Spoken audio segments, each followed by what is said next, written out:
यवतमाळच्या टाकळी येथील तलावात 3 मुले बुडाल्याची दुर्दैवी घटना घडली आहे.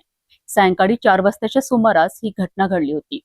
घटनेनंतर सुरू करण्यात आलेल्या शोध मोहिमेत तिन्ही मुलांचे मृतदेह तलावातून बाहेर काढण्यात आले आहे. या दुर्घटनेमुळे परिसरात हळहळ व्यक्त होत आहे. यवतमाळच्या टाकळी येथील तलावात 3 मुले बुडाल्याची दुर्दैवी घटना समोर आली आहे. सायंकाळी अंदाजे 4 वाजताच्या सुमारास ही घटना घडली आहे. घटनेची माहिती मिळताच शोध मोहीम सुरू करण्यात आली. या शोध मोहिमेदरम्यान पियुष यादव, प्रथमेश यादव आणि प्रसाद सातपुते या तिन्ही मुलांचे मृतदेह तलावातून बाहेर काढण्यात आले. तिघेही यवतमाळ येथील रहिवासी असल्याची प्राथमिक माहिती आहे. या घटनेने परिसरात शोककळा पसरली असून नागरिकांकडून हळहळ व्यक्त केली जात आहे. दुर्दैवी दुर्घटनेत 3 कुटुंबियांवर दुःखाचा डोंगर कोसळला आहे.